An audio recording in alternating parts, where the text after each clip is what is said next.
Hello everyone and welcome to the channel. I'm Emmanuel, I'm an Airbus pilot, and it is that time of the year again, Recurrent Simulator training. I'll have to go into the simulator tomorrow and the day thereafter. It's always 2 days in a row for us. So let's go ahead and just revise a little bit of the standard stuff here that we'll have to use. Now, a small word here, I do fly the Airbus A330 in the real life, but since there is no decent A330 available for Microsoft Flight Simulator, we are going to do this one using the FENIX A320. Generally same procedures with a couple of slight differences, so nothing too major to actually worry about, but if not everything is 100% as it should be for the A320, chances are that is because I do fly the A330. Now, last time we used the Tolus A340 for a video like this, so this time it's going to be interesting to see how the FENIX is going to behave. The FENIX has seen quite a couple of updates ever since we have gotten it and used it for engine failures and stuff like that for the first time, so it's going to be interesting to see how this one is going to handle. Alright, so with the basics now aside, we are sitting in Vancouver and we are using the standard Microsoft Flight Simulator snow scenario where we've got a temperature of -5 degrees centigrade, the winds are more or less calm, and we're standing in Vancouver on runway 08 right. Now let's go into a couple of the details of what we're going to do. So first of all we start with the failures, and today we're going to make it simple. We're just going to make it a standard engine failure, let's say on the engine number 1. So engine 1 failure, we're going to arm the failure condition, and as failure condition we want to make it nice, so let's say V rotate is 135, let's make it fail at 140 knots. I think that is going to be a nice little number down there. Okay, so we can apply those changes, and now we have our engine failure armed. So let's just go ahead and have a quick look into some of the procedures. So Vancouver in itself is located in quite a mountainous area, as we can see, especially on the left side there's a lot of mountains. The right side also features some, but has a little bit more flat terrain. Generally, in terms of minimum safe altitude in the immediate vicinity of the airport, we're going to assume 3,000 feet, and anything a little bit further out is going to be 7,800 feet. So that's the area of operation for us today. Engine out procedure, straight at 25 miles. We do have that prepared on the secondary flight plan. Here we go, straight at. I've just created a place bearing distance waypoint over there. Hold over there, and then we'll have to decide on the further actions. In terms of our aircraft, we do have a 66-ton A320 right now, 56 tons, 0 fuel weight, 10 tons of fuel on board, and that gives us takeoff speeds using config 1, 55 degrees flex of 135, 135, 140. Alright, and that is the general setup that we have today. So we can see the engine anti-ice and the wing anti-ices on the packs are off for the takeoff, and apart from that everything is set up down here. So as always, this video is not a training video. It is also not an accurate representation of any terms of Airbus non-normal procedures, and likewise I cannot promise that everything is going to be flown 100% accurate, because we just gotta face it, as a matter of fact, these procedures are designed for 2 pilots, not for 1, so there will have to be compromises in here. So if I see some keyboard warrior saying now, well, this was wrong, I'm gonna report you to the aviation authority, feel free, they're gonna have a good laugh at somebody playing a computer game. Okay, so with all of that, I'd say we are about ready to go, and then we can release our parking brake and see what kind of surprises our takeoff will have for us. Not that we didn't program the failure ourselves and wouldn't know. One of the limitations of the sim, I suppose. Okay, takeoff. Manflex 55, SAS runway, auto thrust blue. Thrust set.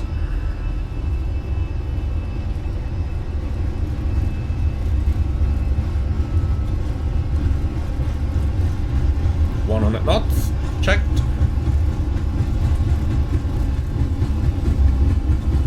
V1 rotate. Engine failure.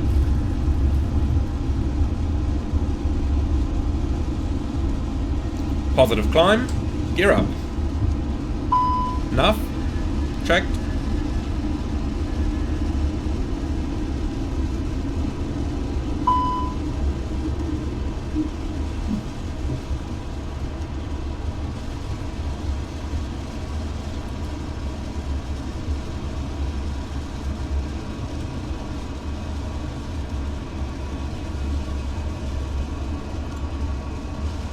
So a little bit trim.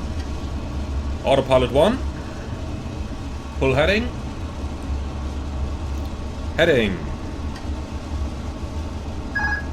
Yeah, autopilot off. Looks like it has a little bit of problems there.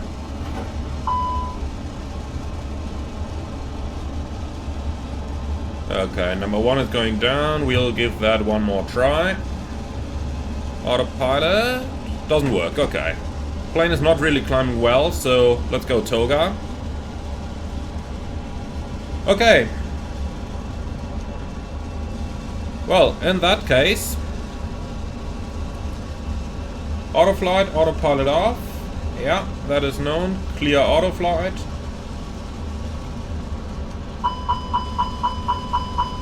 Engine 1 fire. Oh, lovely throttle grammetry.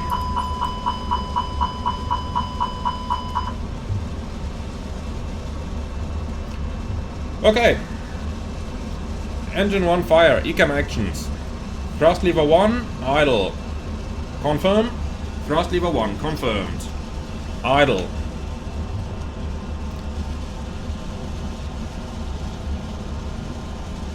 So, engine master 1, off. Confirm. Engine master 1, confirmed. Off. Engine 1, fire push button, push. Confirm. Engine 1, confirmed. Pushed. Okay, Agent 1 after 4 seconds, discharge. Let me just try the autopilot once again. Because that was a little bit strange, it should have engaged earlier. Okay, Engine 1, discharge. So. Oh, what are my views doing? Okay, here we go. So, Engine 1, Agent 1, discharge.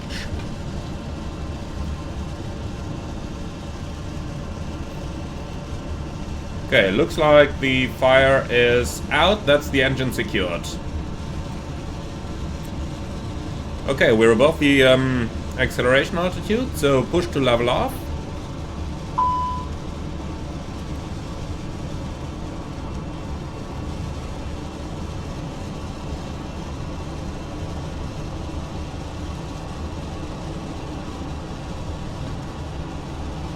In the meantime, secondary, activate, direct 2, PBD 1, insert. Flap 0. Speed check, flap 0. Now in the A330, the speed target would have jumped to green dot. I'm not sure why it's not doing it in the 320, maybe it's a feature. Okay, in any case, then we just do it this way. Okay, 3000 foot set. Lever MCT is flashing. Engine number 2 going into max continuous thrust. Lever MCT.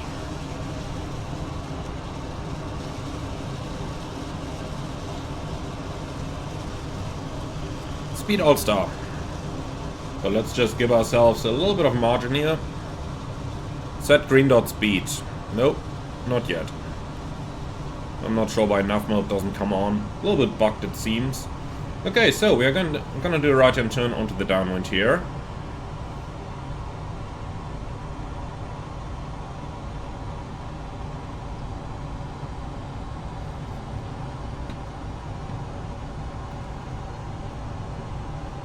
Okay, so continue ecom. Engine 1 fail. Engine mode selector ignition. So engine mode selector ignition. If no damage. Well, we did have fire, so we did certainly have some damage. Okay, so engine relight considered, ain't gonna do it. Okay, shutdown. Oh, should say engine 1 shutdown, I believe. Okay, clear engine 1. Clear engine 1. So, engine 1 shutdown. If no fuel leak. Quick look at that. So, number 2 is the operative side. But there is less fuel in the left tank. Well, that is definitely an indicator that we might have a fuel leak here. Though I do have to say I did see that in the simulation. For some reason the engine didn't fail, but it showed something like 200% N1 or so. So that's probably where it came from. But in any case, if the fuel quantity on the failed side is lower than on the operative side, that is definitely an indication for a fuel leak. So we are not going to do any fuel balancing here. Okay, TCAS mode selector, TA. If buffered, can't feel any buffered. Okay, so speed 240, well, doesn't apply. Wing anti-ice off. So that is anti-ice, wing, off. Okay, avoid icing conditions. Well, that is going to be a little bit difficult here. Okay, so that's pretty much all we can do about this part. Clear engine 1. Clear engine 1. So, air pack 2 off. Okay, we can definitely turn the pack on. That's a standard gotcha for when you get a non-normal situation after you took off with an engine on fire or generally any failure. Okay, so land ASAP in amber.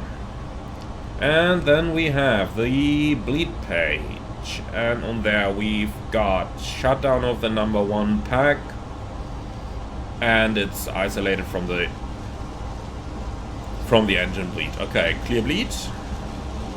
Elec, generator number 1 is offline, generator number 2 has taken over, clear Elec. And hydraulics, the engine number 1 pump is inoperative, PTU is taken over, clear hydraulics. Okay, status. Stop ECAM. So, we gotta take a moment now to think about what we can actually do here. We can't do any system resets. We're definitely not going to restart the engine since it used to be on fire. So, with that, we are pretty much, yeah, with that we're pretty much done. The only thing we can do is to start the APU so that we are no longer operating on a single generator here. Okay, starting APU. Okay, then continue ECAM. So, status. Avoid icing conditions. Yeah, well, not a lot we can actually do about this now because the weather is like this everywhere. That's always going to be the case in a simulator scenario. But we can see that it's not icing up at the moment, so that's better than nothing. Okay, so if severe ice accretion, minimum speed VLS plus 10 or green dot, maneuver with care. Landing distance procedure apply. If no engine 1 damage, consider engine 1 relight. Cat 3 single only. Inoperative systems. Wing anti-ice, Cat 3 dual, engine 1 bleed, pack 1, main galley, generator 1, green engine 1 pump. Remove status. Remove status. Okay, ECAM actions complete. So then let's quickly talk to the cabin.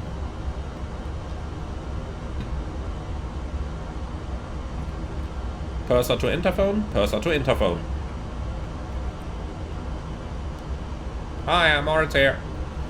Hi Moritz. So, we had an engine failure on takeoff together with a fire. We are returning to Vancouver where we will be landing in the next 10 to 15 minutes. Please prepare the cabin. There is no reseating of passengers required and you do not need to perform an SOS demo.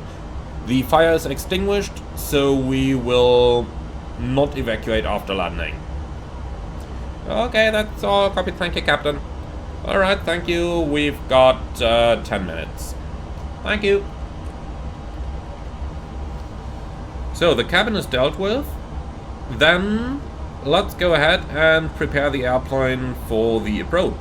Now, obviously, when something like this happens in the simulator, we are never going to have an ILS available. It's always going to be non-precision approach. That's just simulator training. In the real life, obviously, we do an ILS, even with an autoland if we could. Okay, so new destination, we're going to return to Vancouver. Arrival is going to be the ANAF approach, runway 08 right. Gonna insert that. Can also extend the center line already out of Bupul. 264 is looking good. Insert, pull heading. And this is what it looks like. Okay, so ANAF approach, runway 8 right. Let's go ahead and grab the chart for that. Here it is. ANAF 08 right. So, what do we have here? ANAF VNAV not authorized below minus 18 degrees centigrade. We are at minus 5, so that's not going to be a problem. Apart from that, the only thing that's really interesting there for the approach is going to be that by training requirements, and that is really only training, that does absolutely not apply to the real world, we're going to fly this approach as a 2D approach. Now, since the temperature is below ISA plus, or is below ISA minus 15, we are going to have to apply cold temperature correction. Now, in the real world, we have a lovely little tool in our chart app that can do all this for you. I did a little screenshot for you here so that you can see what that looks like. On the left side, you just enter the airport data and you enter the altitudes that you need. You can see I took them completely from the vertical revision of the chart there. And then it gives you everything you need. It gives you the corrected flight path angle and all the corrected altitudes. So those altitudes are what I'm going to refer to on the approach. I have them on my EFB in front of me. Unfortunately, there is no really good way to bring them into the simulator here for you guys to use. So, well, we'll just have to use what we have available, and that's that. Okay, for the approach itself then, let's quickly go down, finish up the rest of the FMS. So we start at Bupul, 3,000 feet. Our descent point is going to be at 9.2 DME, and that is not in the flight plan, so we gotta use the FMS for that. Charlie Yankee Victor Romeo 08. This is the distance we can use for all those cross checks. Don't need anything on the NAVRAD page here. And for the missed approach, straight at 600, Ukra Mogig, climbing 2,000, and that's it. So when we do a quick setup down here of the FMS, QNH is going to be 29.91, temperature -5, the wind 0, and the minimum is 290 feet on the chart, so that's corrected 300 feet, including the temperature correction. I'm going to fly this as a config 3 approach, auto brake low. And for the single engine go around, which is absolutely unlikely to happen, I'm going to make it 2,000 feet, as that is the missed approach altitude. Okay, plenty of extra fuel, nothing to worry about, and we'll copy the active to the secondary. Okay, that's pretty much it. In the simulator, no need for lengthy briefings. Obviously, in the real world, we would do an entire troubleshooting and stuff like that now, and check for other options. In the simulator, usually it's straightforward because, well, it's a simulator. You know they don't want you to fly to a 2-hour away destination. Okay then, approach checklist. Barrel ref, QNH 29.91, seatbelts on, minimum, barrel 300, auto brake, low, engine start selector, ignition, approach checklist complete. Alright then, we'll activate the approach phase, and then we can turn base, so right heading 350. Okay, UATC. Hi, Manuel here. The cabin is now secure for landing. Thank you. Okay, cabin secure, that's always a good thing.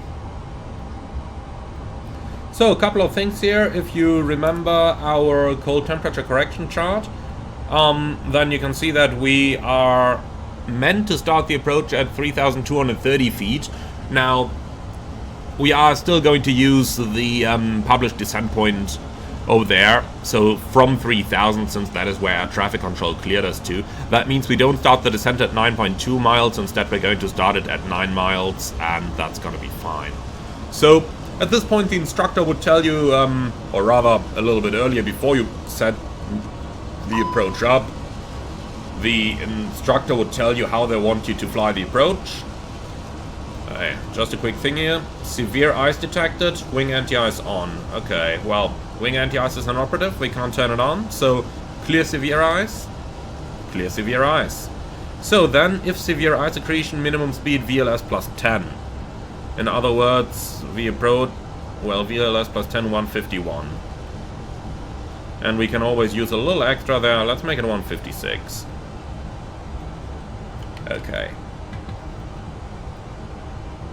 So then, clear to intercept the final. I'm just going to use nav mode for that now. Well, green dot is available, so let's go ahead and go to manage speed. So what I just wanted to say, the instructor is obviously going to tell you how they want the approach to be flown. In our case, we'll do a 2D non-precision approach. That means we will be using the nav mode for lateral tracking, and then we will use FPA for the vertical tracking. So we can already activate the bird over here. We will fly the approach as a so-called early stabilized approach.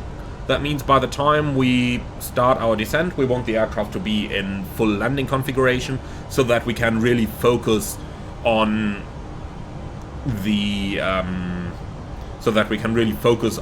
vertical management part of the approach. Okay, so status: avoid icing conditions. If severe ice accretion, we do have that.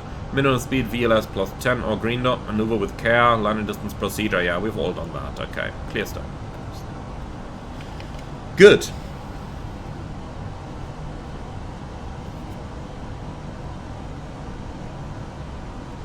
Alright, so intercepting the final approach at Bupul. And then we take our final descent point as 9 DME. So standard procedure there. A mile prior to the final descent point, we're going to pre-select our flight path angle. The charted one is 3.0, the corrected one 3.2, so we're going to use 3.2 for that. And, well, we have our altitudes in there. We gotta take our distance from here. So at about 3 miles from the final descent point, I'm going to start configuring the aircraft so that we will be nicely stabilized by the time we reach 9 miles. So apart from that, is there anything else we can do? Don't really think so. We're below the max landing weight already, so we don't need to read the checklist anymore. Well, that's really it.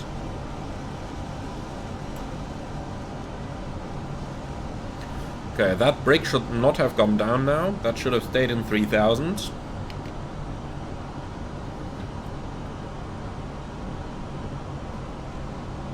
Okay, flaps 1. Speed checked. Flaps 1. Status. We just checked that, so let's get rid of it again. Remove status.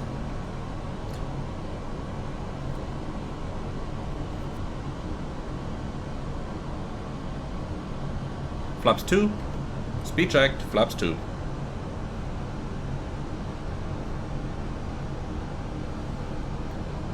So, approaching the descent.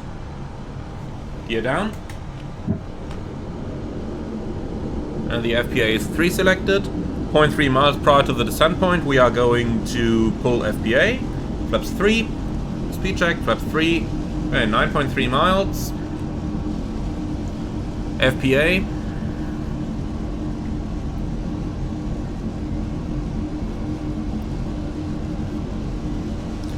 Okay, so at 8 nautical miles we should be in 2820 corrected altitude. So we're roughly 8.3, so we are a little bit low right now. Correcting for that. Next up, we've got TAFP, where we should be in 2150. 2,500. Checked.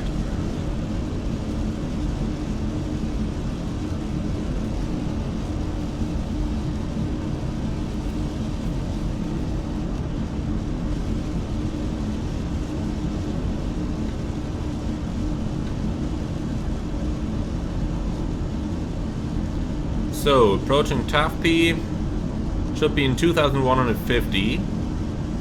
So that is looking okay. Over at TAFP, on glide. So, next up, 4 DME in 1440. Landing checklist, econ memo, landing no blue, landing checklist complete.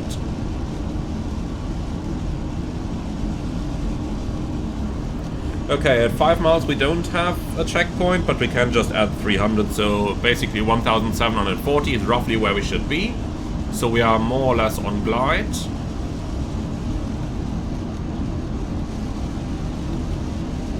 Nothing in sight, not really surprising, is it?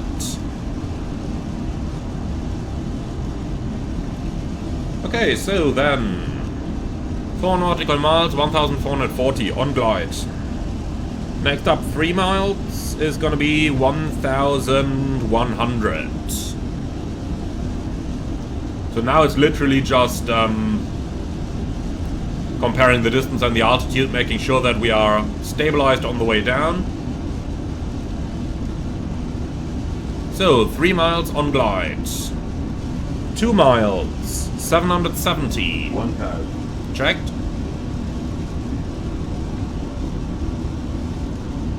Okay, now we got the distance to the runway up here, so we can go back to the normal view.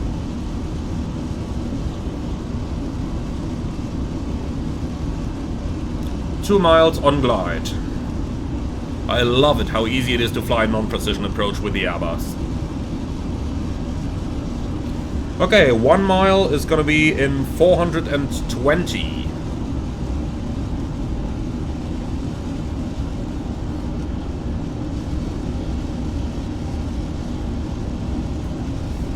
One mile on glide. And now comes the standard simulator thing. Airbus 320, go around. Okay, go around flaps. Minimum. Mantoga, SRS go around track. Auto thrust blue. Positive climb. Gear up.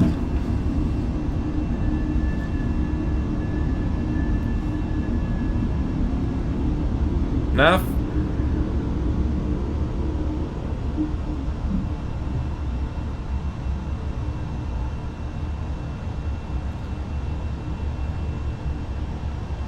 Okay, so single engine go around acceleration altitude is usually the MSA or the missed approach altitude, whichever is lower. And since the missed approach altitude is just 2,000 feet today, we are of course going to use those 2,000 feet for the acceleration. And of course that means we gotta set it as well. So that's 2,000 blue. Should have done that earlier on the approach, I forgot about it. Well, as mentioned, single pilot ops.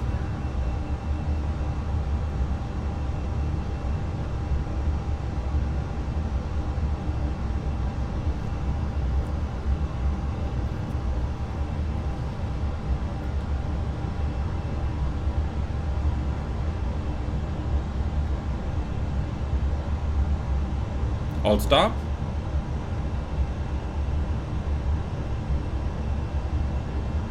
Flaps 1. Speed checked. Flaps 1. Interestingly enough, this time it set the correct speed. This time it set the green dot speed instead of 250. I'm really not sure if that's the difference between the 320 and the 330. Possible, but not sure. But do let me know in the comments below if you know more about that. Okay, flap 0. Speed checked. Flap 0.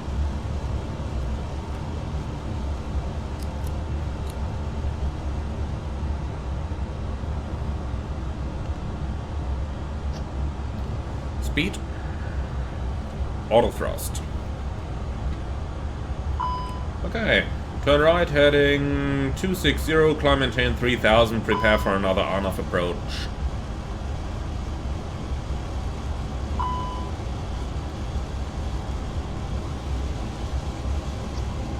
Okay, my thrust lever was set a little bit low.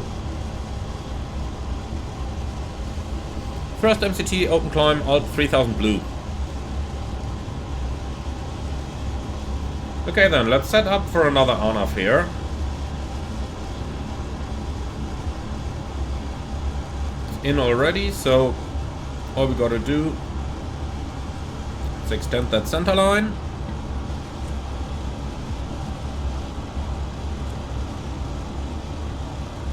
And that is looking good. This time we can fly it as a 3D approach. The instructor was happy with our previous 2D approach, so easy going. Let's make that heading 275 so that we don't get too far from the airport. Okay. So, activate approach phase. Everything in here is still valid as it was before. Speed alt star. And that's it. Okay. Company message. What do they have to say? Probably gonna complain that we, what we're doing here. FENIX Ops. No delay code required. Well, you're gonna get different paperwork. You can believe me on that, my friend. Okay, so this time we're going to start the approach out of 3000 using standard managed modes. So final approach is going to be available, but to make it a little bit more challenging, we will have to fly it manually. And that way we've basically practiced both. A non-precision approach using only 2D guidance and 3D guidance, but a manually flown single engine approach. And that basically satisfies the criteria of any such check.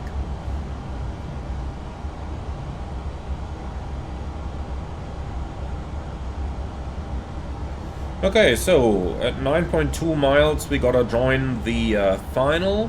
That point is of course not marked on our nav display, so we'll have to live with that.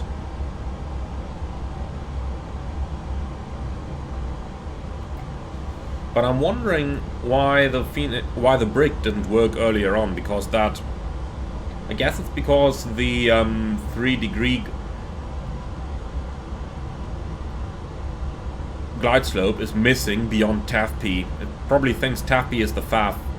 That's of course incorrect, but that's my best explanation for what it's doing here.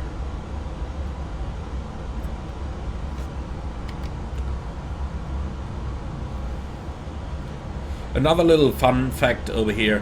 When you see something like this, traffic at a similar altitude approaching you on the TCAS, you can be absolutely sure in the recurrent sim that the instructor has inserted a TCAS event. Well, we don't want to do one today, so let's just avoid that guy. Heading 255. We'll fly behind him, he can come in first, then we come in second. But always fun to see these little things. Obviously, in the real recurrent sim, you are going to say something to ATC like, confirm there's traffic at that position. Oh, no traffic, no traffic. Always the same, and always fun.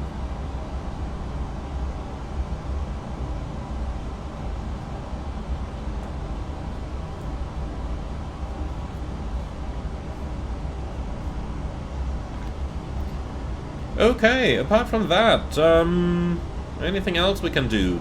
Not really, huh? How many approaching aircraft are there? Just these two. Okay, then we just come in behind the second. Shouldn't have a problem then. Interestingly enough, there is still no icing indicated on the probe. So either it's not simulated, or there, I don't know, is a bug in the simulator. Oh no, a bug in the simulator. Who would ever have thought that is possible? Well, you know where I'm going with that. Okay, apart from that, everything seems to be working just about fine over here. Now, one quick thing that some people might be wondering. You will have seen that even though I did start the APU, I did not turn on the APU bleed, and pack 1 is still off. The reason behind that is, if you have a look at the system schematic of the air conditioning system that you can see on the system here. Right now we're operating on engine number 2, and the cross bleed, if we do have a look down here, you can see it a little bit better. The cross bleed is closed automatically. Now, this basically isolates the left from the right side of the system. If we were to turn on APU bleed, you can see APU bleed is part of the left system. But since we fired an engine fire extinguisher into the engine number 1, there is a certain chance that fire extinguishing agent, which is highly toxic, might be in the left side of the air conditioning system. Therefore, if we turned on the APU bleed, there was a certain chance that some of that fire extinguishing agent might get pumped into the cabin through the left pack. Therefore, we cannot use APU bleed if we had a fire on the left engine. If on the other hand side the fire would have been on the right hand engine and the cross bleed is closed, then the two systems were isolated. Then we could use APU bleed in order to relieve the operating engine from the workload of the pack from the bleed air demand, and we would have more thrust available in case of a go-around. But that's just a little bit of air conditioning theory of the Airbuses, and well, just something that pilots do have to keep in mind when operating on a single engine in those aircraft. In either case though, it is not possible to operate the wing anti-ice from the APU bleed, so we could not use wing anti-ice in any way. Obviously in the real world this would be a rather unfortunate situation if you had severe icing pretty much everywhere and, well, just couldn't use your wing anti-ice. But not a lot you can do, and as you can see on the status page, Airbus has actually planned for it, seeing that they say if you have severe ice accretion, there is a certain minimum speed you gotta fly, which is VLS plus 10. Talk about VLS plus 10, we've got 140 in there now. Let's go ahead and reduce the approach speed to 150 then, because, well, previously we didn't have any severe icing on the very final, so in order to keep the speed low, I just don't want to use too much power here. Okay, so the runway is already in there, even though we are flying on the 3D approach this time. We've still got to monitor the vertical progress. We can't just rely on the airplane to do that thing for us, so gotta keep that in mind. Okay, approaching the center line here. I'll just let the plane intercept automatically. Nav. I trust it to be able to do this.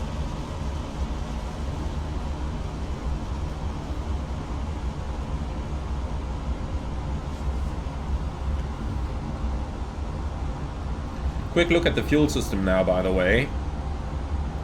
So now we definitely have lower fuel on the right hand side, so the left side more or less hasn't seen a change except for what is drawn from the APU, so that's fine. Nothing to worry about. So my theory was probably right then. Okay, now this is of course wrong. The VDEF is once again much too low. Should be here in 3000 for Bubble, and then for our descent at 9.2 miles.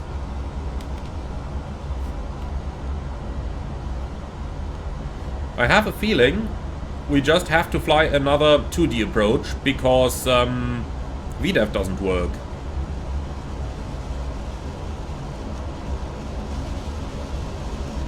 Just want to try one thing. What happens if I go direct TAFP now? Is that going to reset the VDEF? Yes. And now we've got a correct top of descent. That is what it should look like. This is good. Okay. Approach nav, final blue. Flaps 1. Speed checked. And at this point, disconnect the autopilot, please. That is what the instructors are going to say. Auto thrust may be used or not. That is up to the pilot usually. And there is nothing new on the status page. Remove status.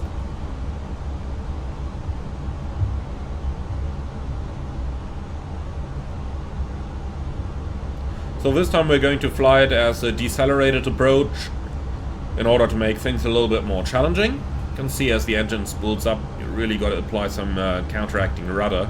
And this, by the way, is a good reason why many pilots prefer not to use auto thrust when an engine has failed. You can just anticipate the requirements for rudder much better when you do thrust manually. And for this very reason, auto thrust off. Okay, final approach.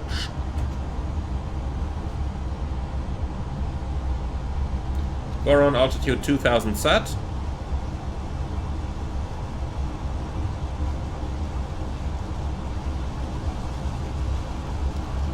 Okay, so since we are within the certified temperature limit of the approach, remember the lower limit was was minus 18 degrees. Check. Traffic. Yeah, not this time, please. FS traffic, remove. Thank you.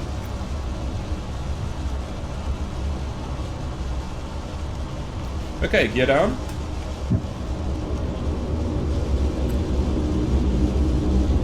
Flaps 2.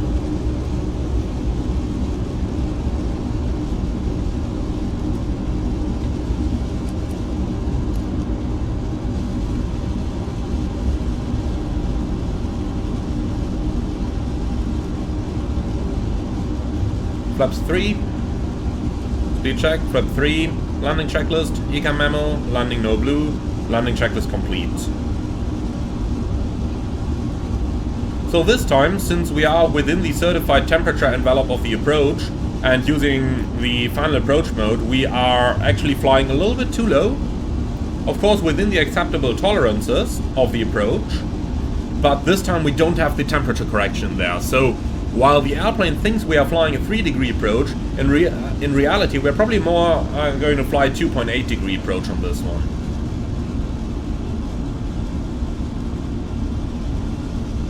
So see, when I'm increasing thrust manually here, it's much easier to anticipate the requirement to use some rudder as well.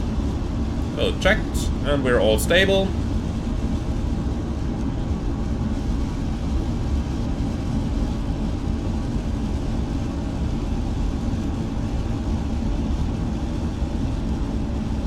Of course, the first officer would have done the distance altitude checks on this approach, while the, or rather the pilot monitoring, of course, while the pilot flying would focus on the actual flying part of things.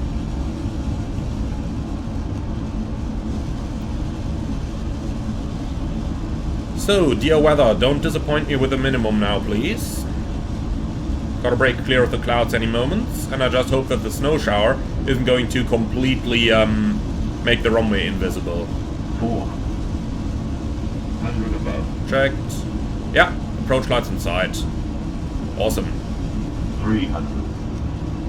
Minimum. Yeah, continue. 200. 100. 50. 40. Too low for the rain. 20. Retard.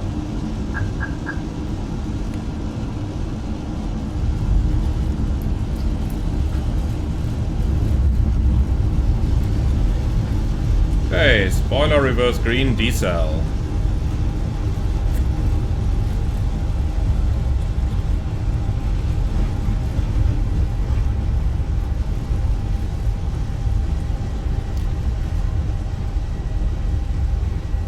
$70 knots.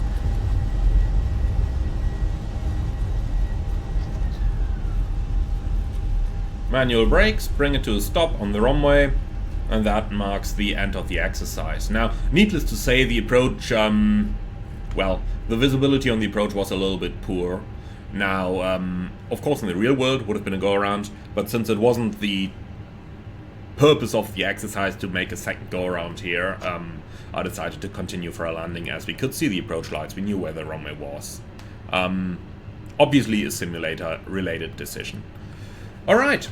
And that, my friends, is it. That is pretty much how a typical engine-out scenario looks like in the Recurrent Sim training. Now, let's quickly recap what we've seen over here, and I'm sure many of you are going to ask how the FENIX has performed here as well. So, couple things I noticed. Originally, I intended to conduct the exercise with the necessity to attempt an engine restart in flight. That is why I selected engine failure instead of engine damage for the failure scenario. For some reason, however, instead of, you know, failing, the engine went to a very high N1 and EGT value, which I really have no idea why it did that. That's got to be a bug in the system. There is no real-world explanation for this happening. So this just got to be a bug in the FENIX that happened. Well, but apart from that, as soon as the engine was actually, well, under control, I'll say it like that, because the high EGT led to an engine fire that was not intended, but then again, a fun little unexpected event for the exercise. So, well, in the sim, things are gonna be unexpected as well. Of course, you know, you're not sitting in the sim to sit there for 8 hours straight eating and drinking stuff, but you know what I mean with that. So, well, overall, I'd say that except for those little glitches that we had in the beginning, the airplane did perform mostly nice. Few things there with the speed still defaulting to 250 knots instead of the green dot speed. Again, I'm not sure if that is actual A320 feature or if that is a bug. The A330 would target the green dot. That's what I can tell you. And then on the final approach, on the second one, with the approach mode, the brick just showed incorrect until we re-entered a direct. So that was a little bit unfortunate as well, and that was a bug as well. Apart from that, however, I do have to say that the FENIX has vastly improved over where it was about a year ago when I started my Airbus type rating. Back then, I really preferred the TOLIS for stuff like this. By now, if they would iron out a couple of these small things that we just talked about, then I would say the FENIX is actually getting pretty close to, you know, what you can do in a simulator within the limits of the simulator, of course. I mean, needless to say that this is not the real thing, you cannot replace real training with it, but you can revise a couple of procedures and stuff like that, and that's pretty cool. So, over the course of the past year, the FENIX has seen great advancements in those fields, and all I can say is that if the next couple of updates are going to continue in that way, then we definitely have a very good aircraft over here. Alright, so I do believe that's it. Now, I'm gonna revise a little bit more theory now, and then I will start driving down to the training center for my recurrent sim over the next 2 days. I'll keep you updated if you guys are interested. Do let me know in the comments below, and as always, if you liked the video, be sure to leave a like in YouTube as well, as it really does help out the channel. If you're interested to see how it goes, be sure to subscribe so that you don't miss it out. And finally, if you really love what I'm doing on my channel over here, I would appreciate a small donation through the Buy Me a Coffee link in the video description below. Thank you for watching, and I see you all again on the next one.